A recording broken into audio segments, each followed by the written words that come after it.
Hi, everybody. My name is Helen Barada, and I'm the Director of Development, and I get to host these awesome webinars. And we have Lisa Lewis with us today. Lisa is the author of the cookbook, Healthy Happy Cooking. I had to run into my kitchen and get it. If I were to show you the pages, it's well used. I highly recommend it. You can buy it on the First Place for Health website. It has a lot of really great ideas. But Lisa is also she is our chief operating officer. She is in charge of all kinds of things here at First Place for Health, but she also does all the food for our events. She is in charge of our shipping, and she oversees our publishing. She has many hats, but many of you know her as a great cook. So Lisa, welcome. Welcome to my kitchen. Well, my simulated kitchen anyway, but I want you to think of it as a kitchen. Just think of it as standing in my kitchen or your mom's kitchen or your sister's kitchen or your best friend.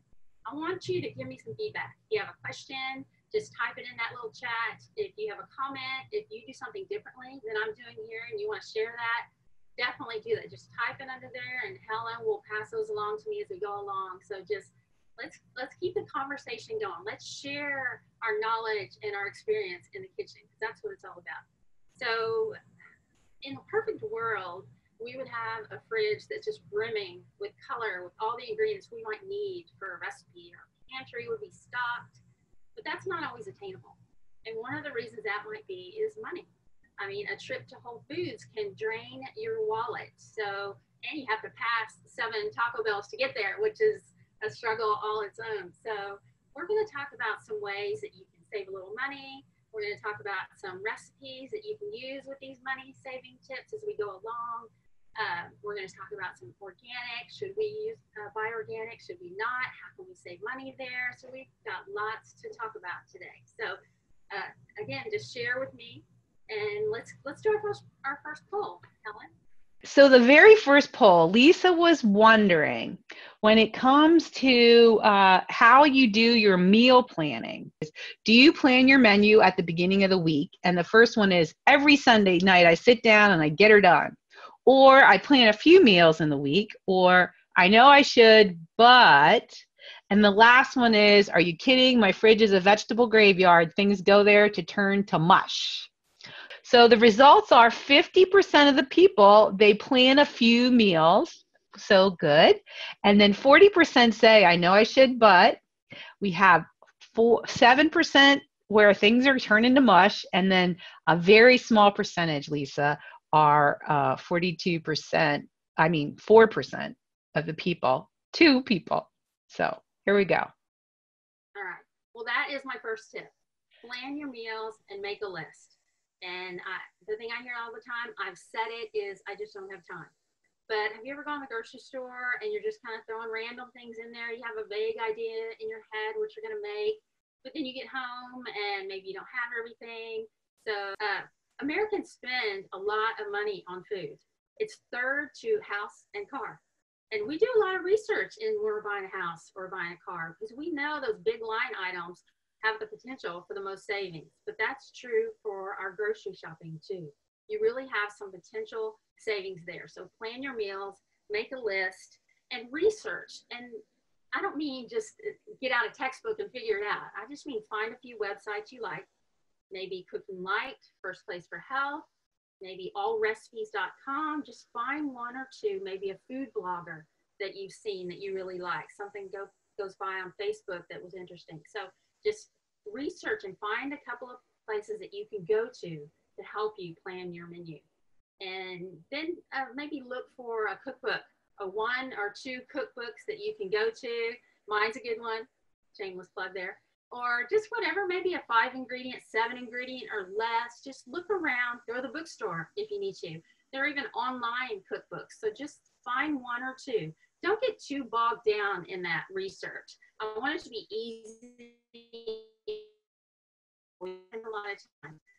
And we don't have it. We're all overloaded. So, but we can spend 10 minutes. A lot of times our perception, and there have been studies on this, our perception of how much time it takes for something is higher than it actually is. Sometimes you're thinking about planning a meal and you're thinking it's going to really take you a long time, and really it's probably 5 minutes. or even planning your week might just take 10 or 15 minutes. So just give it a try. Kind of make that a goal for the week, next week, or the week coming up, and just make that a goal to plan your meals. So that's the first tip to save money. The second one is to shop your pantry. How often do you end up with 6 cans of black beans, you know, because you're never sure if you have them. So before you go to the grocery store, be sure and shop your own pantry. And you can even go to, there's a web, I just mentioned a minute ago, it's called allrecipes.com, and you can put in your ingredients. If you kind of want a soup and you want a soup that has black beans or some other bean, you can put that in there. You can list ingredients and it will show you all the recipes that use those ingredients. Maybe you only have hamburger meat and you need to make something with that, or chicken breast, and it will help you with that. So that's another tip to save money. Plan, shop your own pantry. Plan your foods, number one. Shop your own pantry before you go. And number 3 is grow an herb garden. You know, those fresh herbs in the grocery store, they're expensive, but everything's always better fresh if you can do it. And an herb garden is just so easy. It's really simple. I'm going to give you a few tips for starting your herb garden. I've got some herbs here from my own garden. I'm going to use this cup. And here's what you need to do. You can start an herb garden from cuttings. So take your herb and you want to pull off all this. If there's flowers, if there's leaves, pull those off. If there's big leaves, maybe up here, whatever you're working with. I have oregano, I have mint, I have rosemary and thyme. So you want to take most of that off because you don't want it to expend its energy on that. You want it to expend its energy on growing. So what we're gonna do is take most of our leaves off. It can be a little shorter than this. You probably have a friend, maybe your mom, maybe your neighborhood has some herbs. Just go clip those off. And then you're gonna put them in some water. And you want to change the water every, say, 2 to 3 days, and just put it in your windowsill, and eventually you'll start to see some roots. And when you start to see those roots, and you don't want to let them get more than a couple of inches, when you start to see those roots, then you can go plant it outside. Now you could take this and plant it in the dirt without doing the water in the windowsill, but then you have to water it every day. It doesn't always work as well. It's not as foolproof, but this is a foolproof way to grow your own herb garden, and it doesn't have to cost you a cent. Just go borrow them from someone else. Anybody that has an herb garden is willing to share their herbs with you. So, and the rule of thumb for fresh herbs is 3 times 1. So you want to use, because dried herbs are more concentrated. So if it's a teaspoon of dried herbs, you would use a tablespoon, which is 3 teaspoons of a fresh herb. So it's 3 times. So that's the third thing. Grow your own, and it looks so cute. It looks cute in your windowsill. It can be in a little pot, doesn't take up a lot of space. So grow your own herb garden. All right. And the 4th is eat more beans. I know we all like to have protein with every meal, but maybe just 1 or 2 meals you can substitute your protein with beans. They're more affordable. They're high in fiber. Sometimes they even have more protein. They have less calories and fat. They're a lot cheaper, and there are some tips for that too. Let me get my beans here. You have cheaper, cheapest, cheaper. Cheaper. Anyway, you know what I'm trying to say. So cheapest dried beans, you can get them in the bulk bins even, which is good too. Canned beans is the next, so it's easiest, but they're all, either way you buy them, they're not very expensive. So beans are an affordable substitution for the protein. Maybe even just 1 or 2 days a week. Maybe even once a week at first, till you kind of get used to sometimes having a meal without meat. Sometimes it's just habit. And so we're trying to change our habits and have some new habits. But just find a balance, just occasionally. And the 5th thing you can do to save money is buy frozen. You always have something fresh in your freezer. You can, how many times, that's probably the thing I waste the most is fresh fruits and vegetables. You forget they're in there, they're tucked away in that drawer, and then they just go to waste, and it wastes a lot of money. So frozen foods are a good option. We know that frozen can be as tasty and as healthy as fresh because they freeze it right when it comes off, right when it's ripe.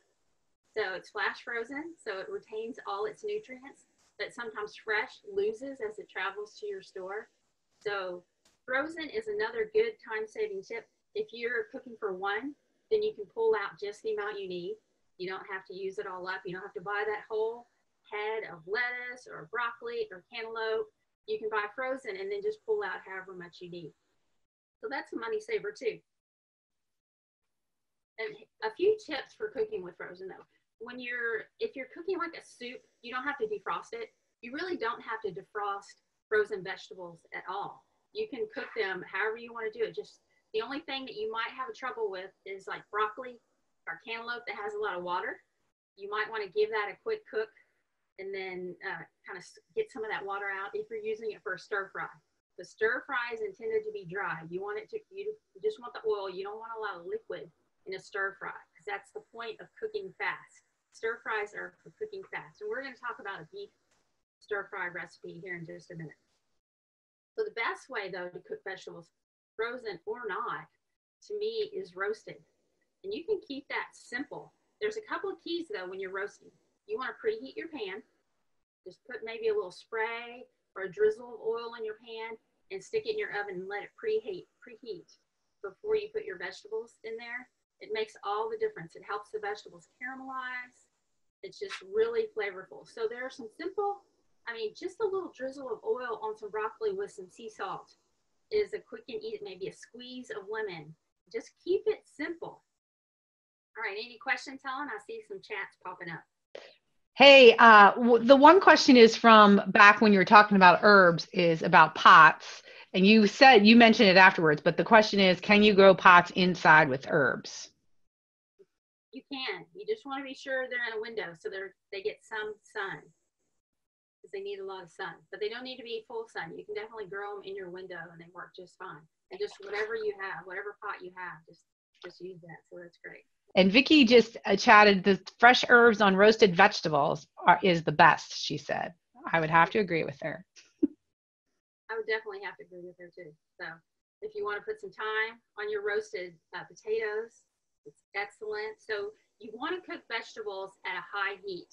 Vegetables like cauliflower, broccoli, kale, spinach, you want to cook those at a high heat. Potatoes take a little longer, so they may go a little bit slower, but hot pan, a little bit of oil, a little bit of salt and lemon. Don't skimp on the seasonings. If you have a seasoning pack you like, definitely use that. Helen, I saw your hand go up. Yeah. So on the roasted vegetables, I just want to say I bring those to our church's pot blessing all the time. Those roasted vegetables are one of the best things to bring, I think, because one, it's something I can eat, go back and get seconds for. And I never bring home any roasted vegetables. And if I make them at home, I use them the next day on top of salad or with some soup. But the question I have is, do you recommend one type of bean over another? I really don't. All the beans are fairly equal in nutrition and affordability and all of that. So whatever you prefer. If you don't like lima beans, you don't ever have to have one in your whole life. So if black beans are your favorite and you want to eat them every day, that's fine too. I know we like variety, but we want to eat what we like. So all beans are good. Another thing I like to do, just back on the roasting vegetables, is toss either like Brussels sprouts or broccoli with some chili flakes, maybe some crushed red pepper, a little bit of honey, and some salt, and just mix that up before you put it in your roasting pan, your hot roasting pan. It's really a nice mixture of hot and sweet. Just a little bit. You just need enough to just coat your vegetables a little bit. You don't need a ton. So it's just a great little easy way to roast your vegetables. What you got? All right. What kind of pan do you use? I just use a sheet pan. But you could use, if all you have is like a baking dish, it works just as well. They all work just as well. And if you don't want to use oil, you can use parchment paper. Put that on your pan first and get that hot. Another little savings of calories and fat if you're looking for that. And I always use extra virgin olive oil. That's just always tastes the best. I just like that the best on roasted vegetables. So I recommend that. I'm sure y'all all know, if you've ever watched my webinar before or been somewhere where I'm talking, I'm always telling you how to pick extra virgin olive oil because it's important. Just like we were talking about just a minute ago, how frozen can sometimes be better because the vegetables have to travel all the way to the store and they lose nutrition. The same is true of the olives they use to make olive oil. you want to look on the back and see one name. This one's from Italy, and that's the only name on here. You might have one from California, and that's California makes excellent extra virgin olive oil. So that's the two things key. You want it to say extra virgin, and you want it to be from one place. So those are keys when you're picking olive oil. Okay, so the next question is, have you ever roasted soybeans in their pods? I have, and that's just personal preference. If you want to, you should always rinse your soybeans. Whenever you're going to roast them, it's really important that you get them really dry. And that's true with really any roasted vegetables. You don't want to leave any water on there because that's going to inhibit the oil sticking to your vegetables, which you want so you can have that caramelization and that good flavor. So make sure they're really, really dry. All right, so we have another bean question about black beans, about canned black beans. Are they okay to use? I hope they are, because I use them. They're okay. They can be high in sodium.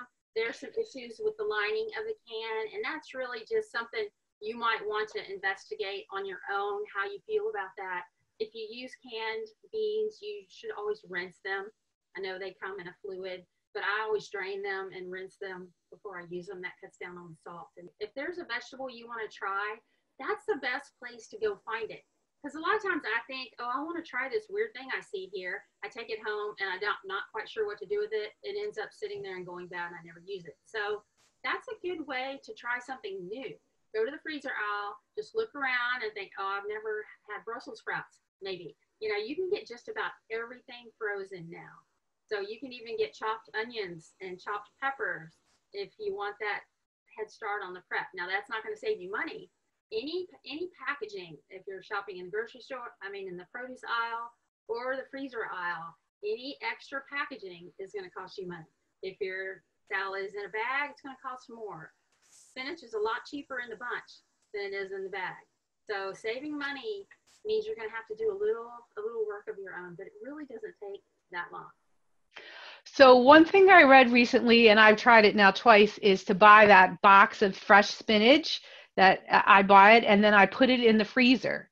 And so you just put the box right in the freezer and then I just pull out the spinach and it stays leafy because it's not like that spinach you buy frozen that's all like mushed together. It is all this leafy. And then I always have this relatively fresh spinach to put in smoothies or on my eggs or, anything. So I read about it recently. I was like, what a good idea. So in my deep freezer is a box of looks like salad lettuce. That's excellent. That's excellent. And that is a perfect lead in, Helen, thank you very much, to my next tip. Use your freezer. So that leads us to poll number 2, Helen. Okay, so poll number 2, I'm launching it right now, and we're talking about how old is the food in your freezer? That's a scary question. So is there anything in your freezer that's over 6 months old? And your options are not me, everything is labeled and stacked by date, or maybe, or ugh me, Jimmy Hoffa could be in my freezer for all I know. What a good question. Lisa wrote these polls. She has such a good sense of humor. So I actually bought a whiteboard and I magneted to the top of my freezer and like right in there where I put it in the freezer and the date so that that's my way of trying to figure out where is it in my freezer. Here are the results of the poll. Maybe 72% think there could be something over 6 months old. I'm in that category. We have 18% where Jimmy Hoffa might be in the freezer. And we have 10% of the people have everything labeled and stacked. I am extremely proud of you guys. I am too. I'm really impressed.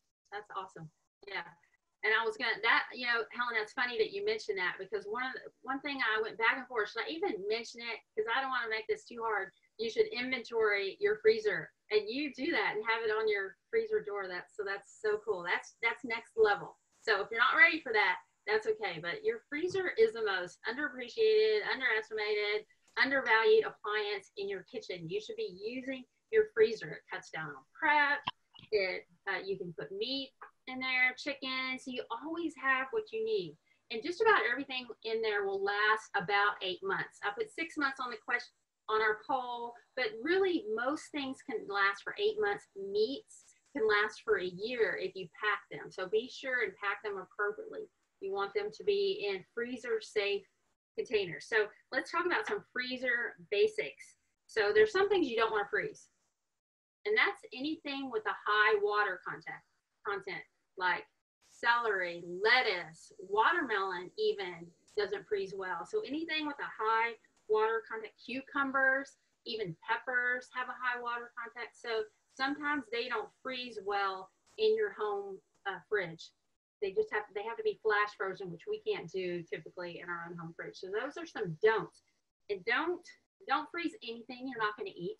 Do you do that? Do you have some food left and you think, well, maybe you put it in there and you know you're going to be throwing that away in 6 months? I do that. So that don't freeze anything that you're not going to eat, because that's going to contribute to this disorganized mess of Ziploc bags that are unlabeled. And so don't freeze anything you're not going to eat. You don't want it taking up that valuable real estate. And so another tip is label everything. I bet Helen's is perfectly labeling, right? Yep. So a lot of times I'll put something in the freezer and I don't have a Sharpie, and it doesn't have to be fancy. It can be masking tape and a Sharpie or on the little box on the freezer bag. But sometimes I'll put it in there and I'll think, oh, I'll write on that later. I don't know what it is later. I pull it out and try to figure out what is this and when did I have it? Don't even know. So you're going to end up throwing it away if you don't label it. So there are also some awesome things that you can. There's tons of things you can freeze. We were talking about what not to do, but there's lots of things you can freeze. You can freeze beans, tortillas, breads, baked goods. There's tons of things that go well in the freezer. Pasta sauces. You can use your ice cube tray to freeze things. Maybe tomato paste. Maybe you can make some ice cubes with little pieces of frozen fruit in there for some fancy ice cubes. You can put herbs in your oil and put it in your ice cube tray. So ice cube trays are a wonderful way to freeze things. I think I saw your hand go up, Helen. Yep. So we have someone suggesting, which I agree with, make a large pot of soup and freeze it in portions. And I've done that forever, but I'm strictly masking tape and Sharpie on whatever containers, because I usually tend to make like 3 batches of soup all at once. And then but I have the date and then I make myself, I have to eat the soup before I make new soup. So if that makes sense. So I have a whole bunch of cabbage soup left I still have to eat. So it's the end of the thing. But we have another question, is can you freeze milk? And I think I heard you say milk, but can you freeze milk? You can freeze milk. Milk freezes well. Now things that you can't freeze as well you can, but they don't turn out as well, are cheeses. If you have a soup that it's like a cheese base, when you take it out and defrost it, a lot of times that will separate and it won't look good. It'll still taste fine, but it doesn't look very appetizing. So that's another thing that doesn't freeze well. Yeah, so we have a few people that eat the food frozen. So we have Jan Norris said she freezes watermelon in chunks and then eats it frozen, kind of like almost like probably tastes like a watermelon icy. And then frozen grapes, which I also do in my food demonstration. Frozen grapes are awesome. And especially I know people that don't like to eat grapes, but they love frozen grapes because it's a different texture. So that's a good idea too. And I also freeze my leftover coffee sometimes, and then it's there for my iced coffee. That's no nutrition, but in the afternoon when you really want something, but maybe you don't want to eat calories, I like to make myself a fancy iced coffee with the leftover coffee I just put it in the put it in a ice cube tray and have some frozen ice cubes with coffee. So that's one of my things I use. That's an excellent tip, Helen, and that's actually a money saver too, because iced coffee is expensive. If you buy the mug in the grocery store, it's expensive. So kudos to you for that, slipping in that little money saver right there. So that was awesome. The other thing that I learned from Glenda, who's on one of our attendees, is or maybe somebody else, I froze tofu, which I think is weird. And I would not recommend it. It's no longer silky, but I use tofu in my smoothies a lot of times to add protein, and frozen tofu tastes just the same. And if you're doing it in a smoothie, it's no big deal. So it's definitely not good if you like the consistency. It loses its texture frozen, but for smoothies it's fine. Right. Yeah.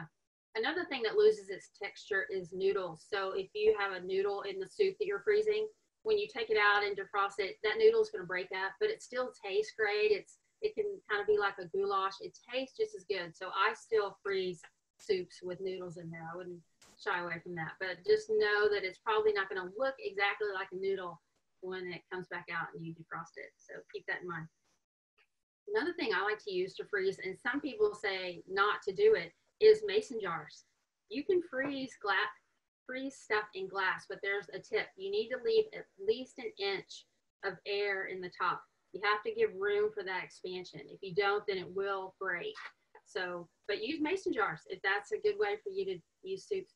And another thing about freezing soups is freeze them in individual servings, or even casseroles, whatever you have that you're going to freeze it in individual servings. Because a lot of times we don't want to eat a whole casserole, or maybe we do, but we shouldn't. So, or we don't have anybody to eat with us. So freeze everything in individual portions, just so you can pull out exactly what you need. That's perfect if there's only 2 in the house, or 1 in the house that you're cooking for, or even if you have 7 people in your house. They're not all home. If it's like my family, we're not all home at the same time. So people might need to eat in stages. So that's perfect to have an individual portion that you can pull out. So keep that in mind too. Did I see your hand go up, Helen? Nope. All right. Another tip for freezing, don't freeze. Sometimes like you might have a meat or something that you think might be about to go bad. So you'll freeze it thinking that'll stop that. Well, it doesn't really. It stops it. But if there's any bacteria in there, when you thaw it out, that bacteria is still there. So it's better to just not take a chance. When in doubt, just throw that out. If you think it's almost bad, it's bad. Throw it out. Just play it safe. Don't try to save foods by freezing them. So we have somebody, Wendy Nelson says that she uses mason jars and she freezes it without the lid on, and then she adds with the headroom, but then she adds the lid after the food is frozen. So that's what she does. And then Barbara Alwine, she says cream cheese also freezes, but not the fat-free cream cheese. She said that doesn't freeze well. And then Debbie Schmidt says also cooked potatoes don't freeze very well. I think, clearly I think you have to have that flash frozen. You can buy it from the store frozen, but us freezing them is probably not going to work. Yeah, potatoes have a high water content, just like celery. You might not realize it, but if you're cutting potatoes, like if you're going to make French fries or something, you have to dry them because they're wet. So potatoes have a high water content. So they're another one that you can't really freeze. We can't anyway. All right. So the next freezer tip is how to thaw. Did your mom, when you were growing up, just take the meat out in the morning and leave it sitting on the counter all day to thaw? Mine did. But now we know that that's not the best way to thaw your meat, especially in this day and age. So you want to thaw it in the fridge. Take it out the night before. Put it in your fridge if you know you're going to have it the next night, because it'll take at least a day probably to defrost. But if you're in a pinch and you need to do a quick thaw, you can thaw it in cool water. Just keep changing out the water to keep it cool. You don't want that water to get too warm, because that is the same purpose as leaving it out on the counter. So you can do a quick thaw in just in a water. Just put it in a bowl of water, still in the packaging, and that'll thaw it out. So that's another way to thaw it. All right. Any other questions about freezing before we move on to our next tip? It says here, I've learned how to make a week's worth of smoothies and freeze them. This saves time in the morning and time at cleanup. So that's Vicki. Vicki from Wisconsin was saying that. So that's great. That's a great tip. You can, when we talk about mason jars, you could freeze your smoothie stuff in the mason jar. If it has a little bit of milk, whatever you have in there, all your fruits, your frozen, your banana. And then these, on a lot of blenders, this can serve as your blender container. It fits perfectly. Take your thing off and you can screw it onto these mason jars. So you take it right out of the freezer, screw your little blades on there and put it on your blender. And you can, how quick is that for a smoothie for breakfast? So yeah, freeze your smoothie stuff, ready to go. It's perfect, quick and easy tip. Thanks, Vicki. That was great. All right. Any other questions? Just a cool comment. Anna thinks it's cool. They like that idea. I'm going to go see if I can do that to my blender. That's a good idea. Check your blender. It works. A lot of blenders, this is a wide mouth, but they have the smaller mouth, and it works better on the smaller mouth mason jars. Mason jars are pretty cheap. You know, you can get a dozen for about $7 at Walmart or Kroger or whatever your grocery store is in your area. So they're a good buy to have in your pantry. All right, I just realized I have more questions. How about thawing in the microwave? You can if you feel like your microwave does that well. Some microwaves don't. Some microwaves start to cook it on the edges, and so you lose some of your flavor and your nutrition cooking it that way. So I go back and forth. I don't use it because it just doesn't have the result that I want. But if it works for you, definitely whatever you can do to be a time saver.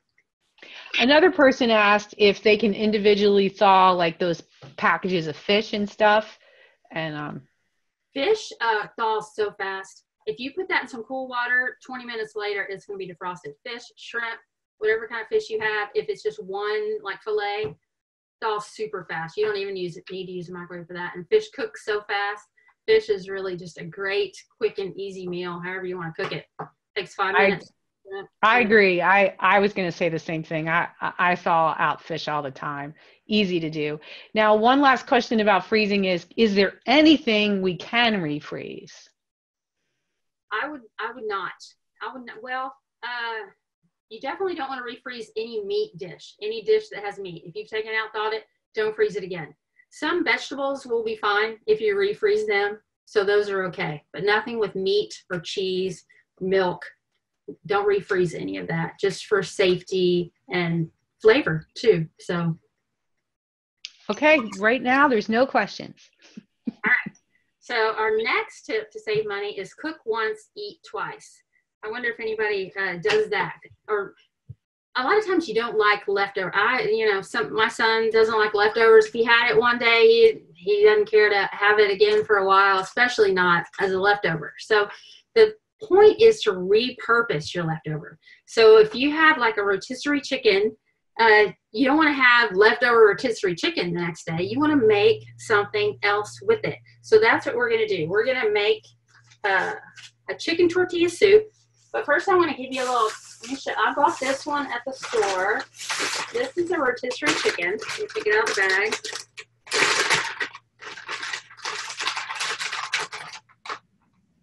And look how, the rotisserie chickens are getting smaller. They have what they call a colossal. So this one is $5.99 or $6.99. It was on sale. It's usually $6.99. But the bigger one you can get is $8.99.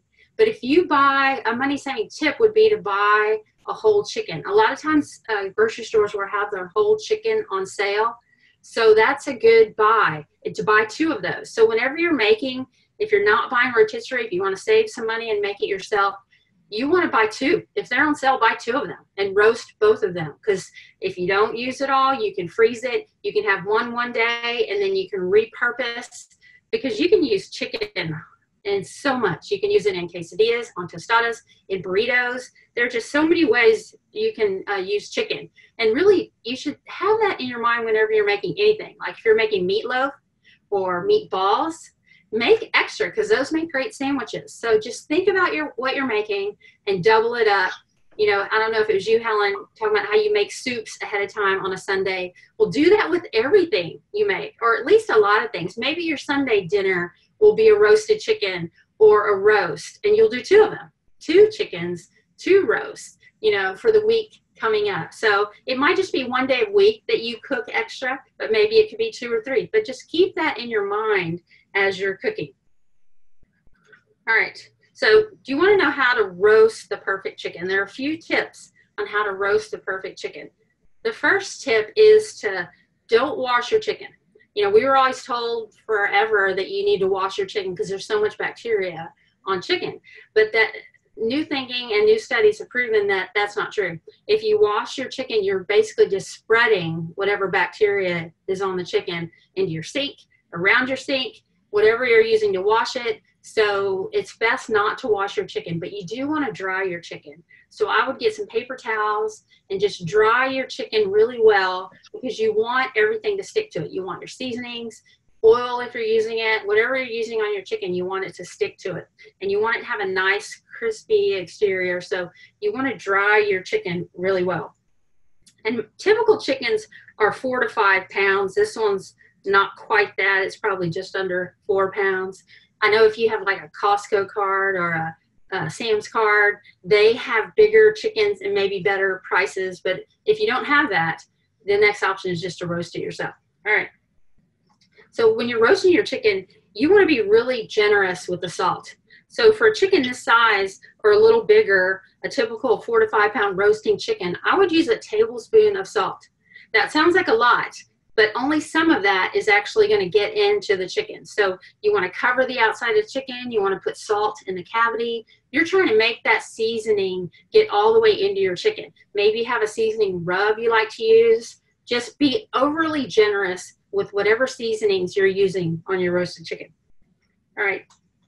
Lisa, people want to know what seasonings to use when you're roasting your own chicken. Well, that's up to you. You could do just salt if you wanted to. Just a little bit of olive oil on the outside and then your salt. You could do, you could, of course, add pepper. You could add lemon. So there are seasoning mixes, which I love because it's already prepared for you. Those little shortcuts are fine. You can make your own seasoning packets. Just if you, like we were talking about, if you find a website or a blogger that you like, they may have some tips. We have some on the First Place for Health website. I make my own seasonings. I make a taco seasoning. I make a lemon pepper seasoning. So you might invest in, because we all have these little spice bottles that are empty that we could repurpose in our own little spice mix. So think about the flavors you like. If you like a little spicier, you might use chili powder if you want to do like a Southwestern chicken. So just look around and find what you like. That's the most important thing. Is that the only? All right. We have Gina Graves. She has this great idea. Instead of leftovers, she has planned overs. So she intentionally plans to cook this thing. She'll have it for dinner and then she'll repurpose it. So she calls it a planned over, not a leftover. I love that. That's perfect. She's even has a name for it. I love it. I may steal it. I know. And then Anna Sure uses Mrs. Dash is one of her suggestions for a spicy flavor. Yeah. My husband puts garlic on everything, so I would have to put a little garlic or have fresh garlic in the cavity, but that's me. Yeah, excellent. That's a good tip. I would too, Helen. That's great. All right. So, and you've noticed here that they've tied together. Some people tie it even more. They tie it around the back. The reason they tie the legs together is just to keep the leg and the thigh moist. That's a purpose. So it's totally up to you. If you don't have, cooking twine or any twine you can use for that, don't worry about it. You don't have to. So, and you want to cook it skin side down. Breast up is the way you want to cook it. So keep that in mind too. And you want to cook it to 165 degrees if you have a meat thermometer, but maybe you don't have a meat thermometer. There is a way you can tell if your chicken is done if you don't have a meat thermometer. There's a couple things you can look for. You want to wiggle the leg of the chicken and see if it moves freely. If it really wiggles easily, that's a tip that it's done. Another thing you want to know is if the juices run clear. So you want to stick a knife right down in between the breast and the thigh, because that's the thickest part of the chicken, and then press it and just see if any blood comes out or if it's clear. You don't want any fogginess to it. You want clear juices, and that's another way. If you don't have a meat thermometer, that's a good way to tell if your chicken is done. All right, any other questions? Let me get a tissue. Seasoning. So Brookshire has one called 7 Seasoning, and it's great. And another one, Trader Joe's has an everyday seasoning garlic mix. That's great. Love that. Yeah. Thanks for the tips. And you are going to get all these recipes. We're about to start making some stuff here in a minute, and you are going to get all those recipes. So don't feel like you have to write it all down. But these tips, these seasoning packets, you definitely want to write those down because I may not remember and put it on. All right. Well, it's 3 coming up on, in Hawaii, it's 3:47. Sorry, wow. guys. I know it's really late on the East Coast, 9:47 on the East Coast. You're saying like 13 minutes till we have to be done? Yeah. Well, You better, we All may go over, guys. We'll let you know. Okay. Feel free, of course. I mean, it's online. We won't know anyway. Feel free to leave if you need to, but we may stay a little over just to get some more things done. All right. So we're going to talk about a couple things. Just another tip on leftover chicken. It keeps for about 5 days in your fridge. So past 5 days, you need to throw it out or freeze it well before that time. Okay. So there's a couple things we can do. I'm just going to pull off the skin. Typically, if you're trying to watch your fat and calories, you'll probably do that. You'll probably take the skin, but you can leave it on while it's cooking. That's perfectly fine. It helps the chicken stay juicy. So you don't need, feel free, you know, a lot of times people ask me, don't I need to take the chicken off right away? I mean, take the skin off. You don't. So feel free to leave that skin on so it'll be nice and juicy. So what I'm going to do is I'm just going to dice my chicken. This is going to be, we're going to make a couple things, but this is a simple tamale. Simple tamale recipe. Hey, Lisa, can you move that cup out of the way? Because it's right in the way of the cutting board. Thank you. Sure. So we've got our chicken. Right. Next thing we're going to put in there, and this is super easy, is some salsa.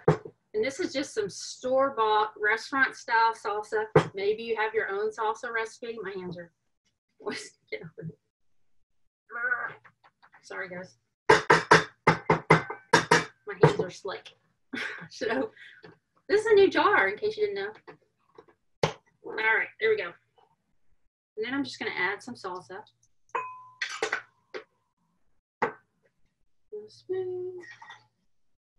And we're just going to mix that up. And this could be, if you don't like it too hot or too salsa-y, you don't have to, you can, this is totally up to you how much, what your mixture looks like. But there's just 2 ingredients, just leftover chicken and salsa. And then we're going to take a muffin tin. And this is polenta. You can make your own polenta. And of course, as we know, if you buy things that aren't pre-packaged, it's cheaper. So, but this is made for us. So I'm going to open this. Here's my knife. All right, this will do it. All right, guys. All right, you just slice this end off. And you can use this for a lot of things. You can find some polenta recipes if you want to. You can use it for a lot of things. But we're going to make a tamale with this because polenta is really kind of a cornmeal-based type product. So it has a lot of the characteristics of what you use to make a tamale. You know, the outer covering that's in a tamale. So we're just going to push this in the bottom of our muffin tin. And then we're going to add a little scoop of our chicken and salsa mixture. And then we're going to add another slice of our polenta. And this is just a quick and easy tamale. It has all the flavors of a tamale. It has a little salsa. You can serve it with a little sour cream or whatever you have, maybe some more salsa. And you bake this in the oven for 350 for about 15 minutes is all it takes. Super quick and fun size for kids if they want little tamales in a muffin tin. There's so many muffin tin recipes, and I just love them. So this is a quick and easy muffin tin recipe. All right.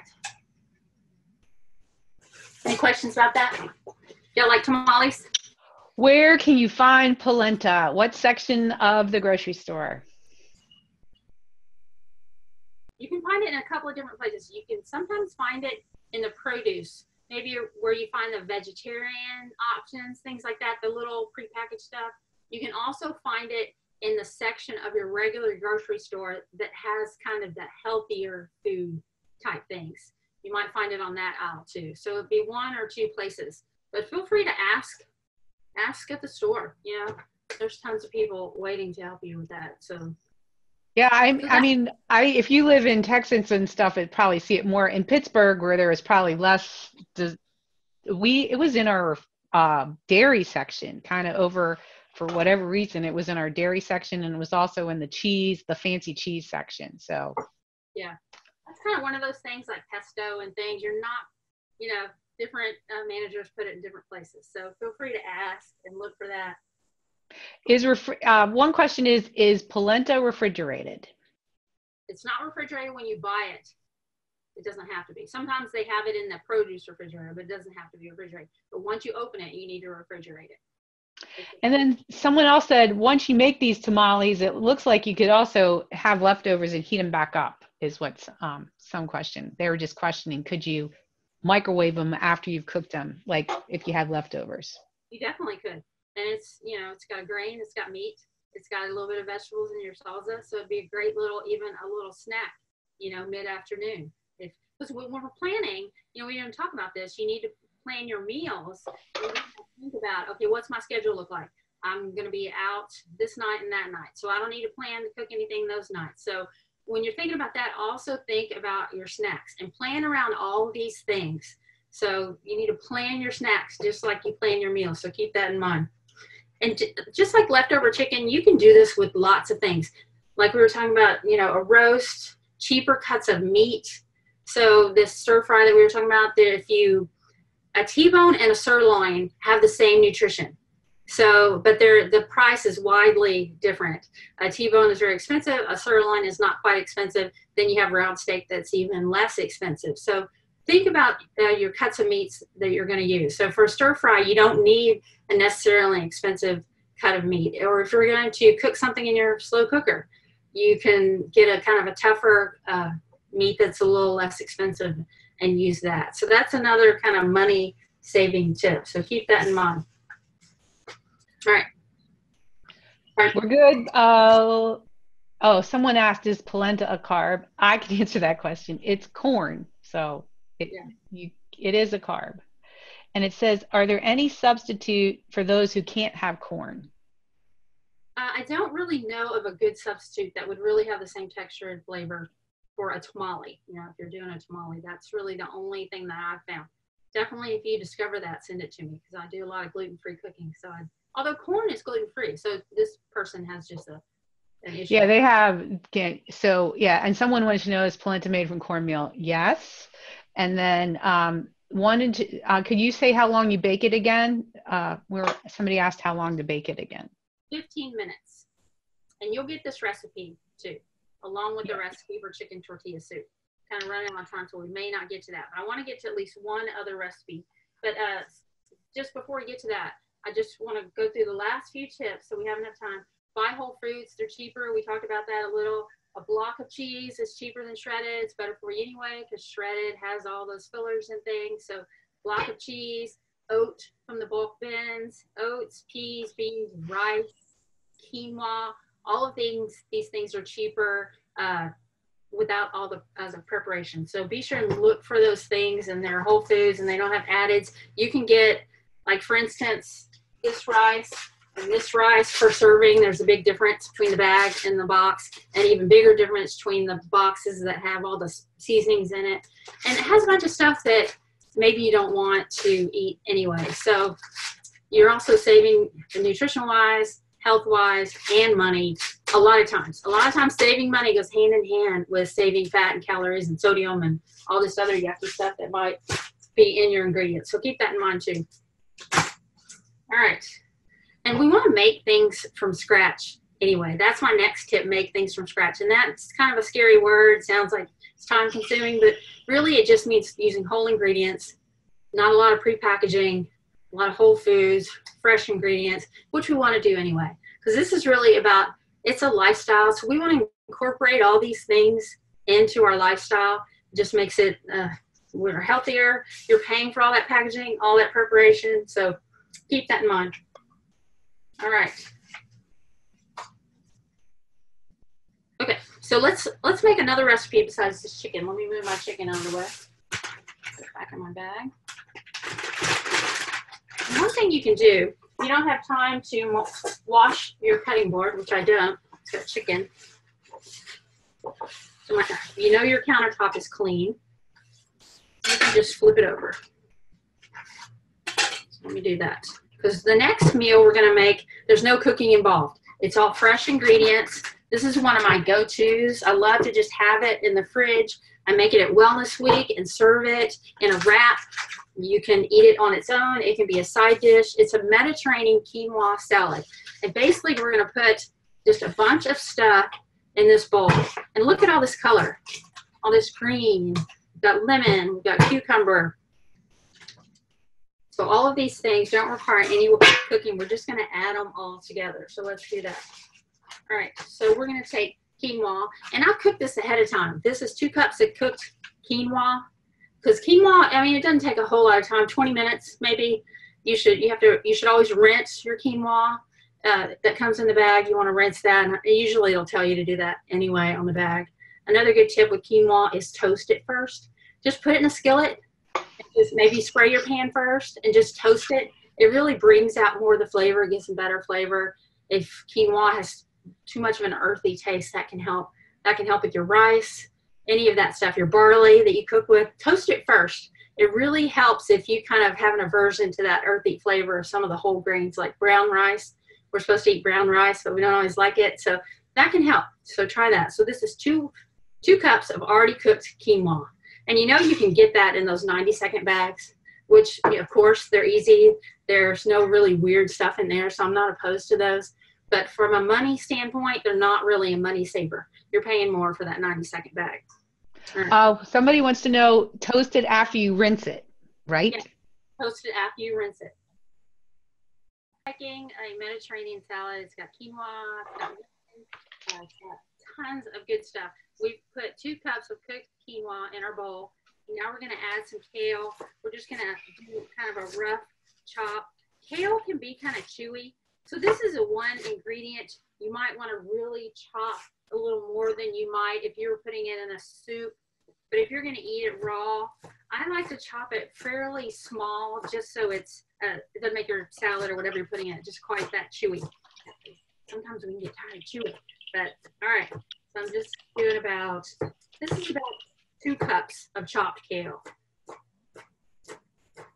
And I love kale. And kale, a lot of times you don't think about kale for a smoothie, but you can put kale or spinach in your smoothie and you really don't taste it at all. So it's one of those little sneaky ways you can get more vegetables, more greens in your day. So definitely don't be afraid to throw some greens in your smoothie. All right, next thing we're going to do is we're going to put some cherry tomatoes. And we're just going to cut those in half. We talked about this before, what knives to use for different things, and a serrated knife is great to use for tomatoes, especially if you have some really ripe tomatoes. It really, sometimes your other knife just won't do the job. For bread, a serrated knife is the best choice. So you really just need 3 knives. You need a good butcher's knife or a chef's knife that feels good in your hand, not too heavy, not too light, that just feels good to you. And then you want a serrated knife too for situations like this. So I'm just cutting these in half. Let me move my bowl over a little. Maybe you can see better. I'm going to toss these in here. So we have our quinoa, our kale, and we have our tomatoes. And now I'm going to put some cucumbers. So there's just lots of fresh ingredients in this recipe. This is just a wonderful recipe that's refreshing in the summer. If you want like a nice cool salad. It's got quinoa, which is a complete protein. So if you don't even have any meat, this would be a good thing to have for lunch or for a snack. Lots of fruits and vegetables. And I'm just dicing this. Excuse me. And you really have a lot of latitude on how much of each thing you put. If cucumber's not your favorite, you might not put as much. If you love cherry tomatoes, you might put a little extra. So feel free to just go crazy with that. Just change it up. Whatever sounds good to you, that's what you should use. I'm using the wrong knife for this one. All right. Just going to chop up a little more. You really need about 2 small cucumbers. My cucumber computer is quite large, so I'm just going to do half of it. All right, so we've got our cucumber, we've got our kale, we've got our cherry tomatoes. The next thing we're going to put in here is some feta cheese.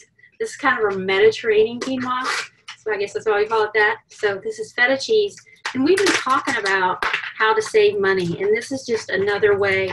This block of feta is less expensive per ounce than this crumbled. So they've just done the work of crumbling it for you. So you could crumble it yourself and save a little money if you wanted to. So just a little bit. And you can crumble it with a fork or your hands, just whatever works for you. All right, and we're just gonna put just about 1/3 cup for this recipe.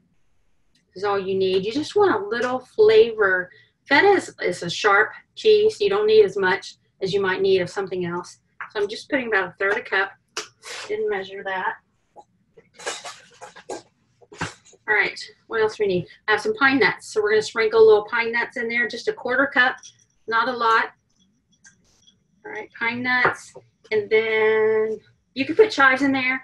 I'm not gonna put chives in there because chives are not my favorite. So you can do that too. If you like chives, you can put chives in there. Feel free to do that. And then we're just gonna do a little drizzle of olive oil. Just a little bit. You just want to get it a little bit wet. You don't want it to be super oily. All right, I got my olive oil. And then last thing I'm going to add is a 1/2 of a lemon. The juice from 1/2 of a lemon. I'm not just going to throw a lemon in there. All right. So juice, and it gives it, lemon is a great, it's kind of like a chef's trick. If your marinara even tastes a little off, you can do a little squeeze of lemon in there. Anything you're cooking, a squeeze of lemon will probably help it. So feel free to use lemon for just about everything. I love it. All right, let me get a spoon and give this a little toss. Let's see if there's some way I can show you. So you've got your grain in there. You've got your protein from your grain, because quinoa is a complete protein. You've got greens. You've got tons of fiber. Lemon just gets it. And I didn't do this, but you might sprinkle a little salt and pepper in there also. If you're watching your salt, you don't need to do that. So it's got a lot of nice grain in there, a lot of green, a lot of red. It's just a perfect little treat for a snack, a side dish, a main meal. You can wrap it in a tortilla, just whatever you want to do with that. It's really a great recipe. Just kind of plan and think about what you're doing, and just spend extra 10 minutes a week, just 10 minutes a week, and you can really make a difference in your budget, in your nutritional value, and just in your creativity. You know, just don't be afraid to try new things, and even if it's a frozen new thing. So